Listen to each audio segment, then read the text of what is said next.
This morning on the Ag Issues program, you'll hear more audio from Friday's Rural Attorney, Rural Tax Professional Shortage panel discussion, an open forum that was put on by the Washburn University School of Law. Let's first hear from Alan Orwick of LFS Professional Services Incorporated in Lakota, North Dakota. Alan, this has been an interesting forum to talk about rural attorneys and rural tax professional shortages, and just the discussion itself, but the issues and the problems that for yourself in North Dakota, here in Kansas, and other rural states are having right now too. Yes, with the age population as far as the accounting in general, and the fact that it seems like the younger students are drawn to the big city lights, we're having a hard time filling the positions that are needed. And as we look to move those practices on to the next generation, we're finding a hard time finding those individuals. Where are you located at, North Dakota? I'm in northeast North Dakota, which is my office is about 80 miles from Canada and 50 miles from Minnesota. You brought up an interesting story for yourself as far as what is this going to look like in 20 years when I get closer to retirement. Well, you're getting close to that time period right now.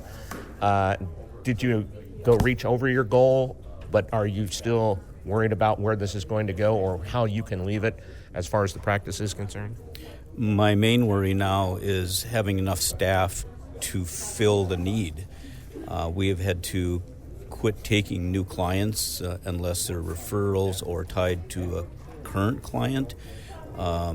If we could add another staff member, we could continue to grow the practice and take it into the future, where what I don't want to do is retire, abandon my clients who have become a second family, and leave them, shall we say, high and dry.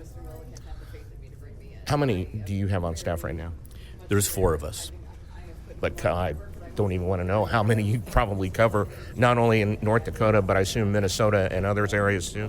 We have clients all over, generally eastern North Dakota along Highway 2, but we have clients as far away as Colorado, New York City, even have clients in Europe, so yeah, it's wide-ranging.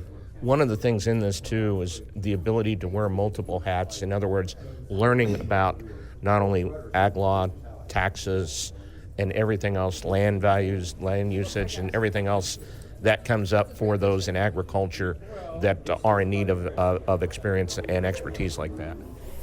Yes, there's always something new to learn, and they keep making new things for us to learn. We have to keep up, and that's where Roger and his staff do such a wonderful job.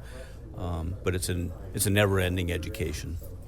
Are there enough schools like Washburn and what they do and how much they are looking at this? Are there enough schools that are out there that are looking at this same thing? I don't think so. I think most of them are gearing the students to the big law firms, the big accounting firms, rather than looking at what we need as a nation. But it's also, and another point was brought up, that if you don't know, ask. Now, that's easy. Well, it's not necessarily easy to be able to do that. I mean, you can find the right people, but just the ability to ask, too. Yeah, I was at a conference in Fargo, North Dakota that Roger put on, and there was an attorney there who, when Roger was explaining some of these things, he said, I didn't even know these existed. I'm working, I think he was someplace in Minnesota remotely for a large law firm somewhere. He goes, I didn't even know this was a possibility. So, yeah, they need to get the word out that there's a need and that somehow devise a plan to fill this void. And this can come not only from what happens federally, but from the individual states as well. Kind of like what they've done with rural doctors and others like that, to give them incentive to be able to go out into those areas too. And that's one thing that North Dakota has done, is they do have a program to help promote attorneys in rural and underserved areas. The other part of that, though, is do those state legislators, do the federal legislatures understand the scope of this issue? I don't think so, no. Accounting as a whole is suffering, but yet alone accounting in rural areas, it's compounded. If you had a piece of advice, if a student came up to you right now and say, what do I need to do, or what would be the piece of advice that you would be able to give them to help them along to get them more interested in being able to do that? Decide what's important. Is it lifestyle or is it the bright lights? And there's nothing like living in rural America. And those comments from Alan Orwick of LFS Professional Services Incorporated in Lakota, North Dakota, who was one of the panelists for Friday's forum. Now, as we mentioned earlier, there were several Washburn University School of Law students who were in attendance during Friday's forum, and let's hear their perspective from what they heard during the forum itself on Friday. Michaela Butchell is joining us, one of the students here at the Washburn University School of Law, and this has been an interesting topic of discussion, a different topic of discussion, but an important one as well, as you are looking at this and wanting to be able to pursue your career back out in Southwest Kansas too. Yes, I am hoping to go out there and be able to establish myself and potentially a firm and start a family there and try to grow a community and continue a community that is built. What have you found as maybe the hardest steps in all this, or maybe hesitation that you might have about wanting to be able to go out there? The hesitation probably is the fact that opportunities and things to do are smaller, especially when it comes to a potential, like my future family, the opportunities for them, kids. But the biggest grab bag for that is to know that the community support and the potential and possibilities are pretty endless once you make it your own. And some of the things you said earlier are probably some of the biggest benefits or opportunities that you probably see in that too. Right. Again, just emphasizing, I like the idea of the bigger support of your community than what you get at a big city. And everybody knows everybody, which has its pros and cons, but I think it's a really beautiful thing to do, and have a closer relationship with clients to really have that trust.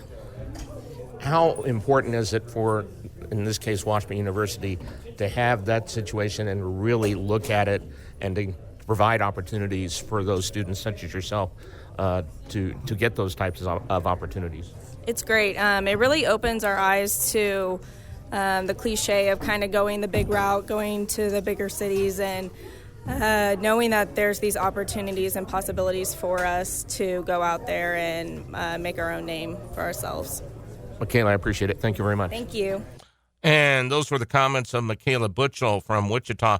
She is a student at the Washburn University School of Law, getting a good perspective from the student perspective. You're hearing audio from Friday's Rural Attorney, Rural Tax Professional Shortage panel discussion and open forum that was put on by the Washburn University School of Law. Now, another panelist that was on the forum was Lauren Reyelts of Milliken Reyelts, PA, in St. Francis, located in the far northwestern part of the state. Lauren, let's talk about what happened today with this open forum panel discussion about the shortage of rural attorneys and rural tax professional shortage. You're up in St. Francis, far northwestern part of the state, in a very small county with St. Francis and Bird City, really the two main cities that's up there as well. Can you talk about some of the experiences that you have had being up there and experiencing it firsthand too? Absolutely. The rural attorney shortage and the tax practitioner shortage is reaching a dire standpoint. I am now in business transactional practice almost exclusively because we represent so many people in one aspect or another. We're conflicted out of any form of litigation or negotiations.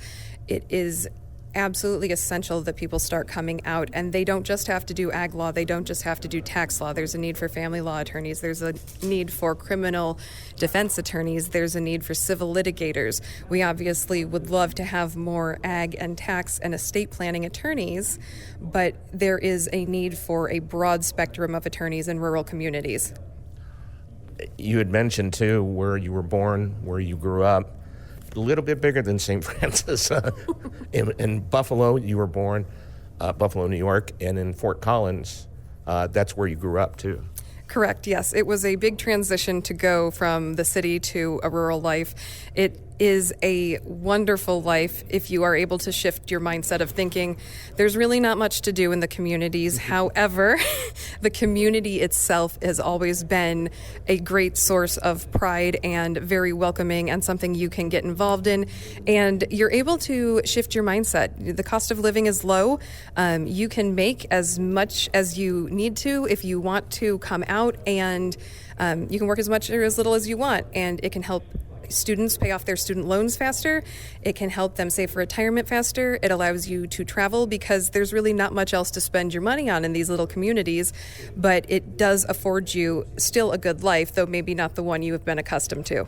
If people aren't familiar with where St. Francis is in the northwest corner of Kansas, you're a stone's throw away from Colorado, you're a stone's throw away from Nebraska, which also means, and you said you were licensed in all 3 states, but that's important as to the clients that you have, be it from Yuma, Colorado, Benkelman, Nebraska, or right there in St. Francis, Kansas. Correct. There's a lot of our clients who own states in multiple jurisdictions, some in all 3 jurisdictions, some in 2 of those jurisdictions, and it's really important for me in that area to be licensed in all 3 states because I am able to plan appropriately and advise from an estate planning, business succession planning, and tax planning standpoint what those strategies should be and how each of those parcels in each state are going to be affected. In radio, there's an old adage, you need to know a little bit about a lot. As a lawyer, it's a little bit higher standard, obviously, but it's important to be able to do that or to add on to that. The second part of that is your ability to ask questions. If you have a question, or maybe it's something you're not familiar with, too. Absolutely. When I first started, I obviously was not acquainted with the farm or the rural aspect of life. I told my clients, I was completely honest with them. I said, I don't understand ag. I don't know it. If I have a question, I'm going to ask you. I offered for my clients that I would take time and go out and see their farm on the weekend, of course, free of charge. And I got to go out to quite a few of my clients' operations. They took me out, they showed me around, and it really built that trust between us because they knew I was invested in them and I could appreciate that they were invested in me. They wanted to stay with me at my firm, and I was appreciative of that. In this forum today, talking with tax professionals, talking with attorneys as well, but also being able to talk with students here at the Washburn University School of Law. What was the importance of this type of forum, especially to those students who may be thinking about this in the future? I don't think the importance of this seminar could be overstated. It is such a need for attorneys, and there's often aspects that people don't think about when they're thinking about rural, or there's a misconception when they're thinking about going rural, and they really have as much opportunity as they want out there. We need all sorts of attorneys. We're a very collegial group of attorneys in rural areas because we have to deal with each other over and over again, and we're able to call each other up and bounce questions off of each other, and that's just a very nice thing to have. Because of the importance of that, and like you said, if there are only 5 of you out there, you're going to see each other a lot. Correct. We interact with each other a lot, and so as a result, we have a very collegial bar exam. If any students are interested in coming out, I know that any of the attorneys up in my district would be interested in speaking with them, at least giving them some advice, and we would be welcoming to any new attorneys in the area. How important then is it, and you've seen this with doctors in rural areas, veterinarians in rural areas, how important is it that maybe the state legislature look at something like that for rural attorneys or attorneys in rural areas and tax practitioners too? It would be very helpful. One of the draws to rural areas, I know, for medical professionals is the availability of assistance or student loan forgiveness or other programs that assist them financially. There's some opportunity of that for attorneys, but it is very minimal compared to those available for doctors. And as much as we do need our county hospitals, our community hospitals, doctors, veterinarians are essential. Accountants and attorneys are essential too. We have farmers all over that need representation, that need tax advice, that need succession planning of when the next generation takes over the farm. And if we're going to keep these family farms going and we're going to keep land local here in Kansas, we need to have some attorneys and we need to have some accountants. I would assume for you, one of the hardest things is I'm too busy right now that I can't take you on as a client, so to speak. It absolutely is. It is difficult to have to refer clients away. We also have a very focused area of law. I'm not able to really branch out, once again, because of the conflict of interest, but also because I have so much work to do. We are turning business away, and it would be wonderful to have new attorneys in the area. If someone were to come and hang their shingle as an attorney or an accountant, I'm sure we would be able to refer clients to them promptly, and they would likely have a growing clientele very quickly. Because, like you said, you earn the trust of those farmers and ranchers that are out there. But that's so important in all this because of the fact that they want to feel good about what their future is going to be like, too. Absolutely. I care deeply about my clients, and I think that they can tell that. I always am upfront with them if I didn't understand something, and still to this day, if I don't understand something regarding their practice, I will ask. Let them know that I was committed to them, and by them taking me out and answering my questions and being patient with me, it shows that they are accepting and interested and have their trust in me, which is just an honor when you're talking about century farms or even new farmers. It's an honor to represent these people.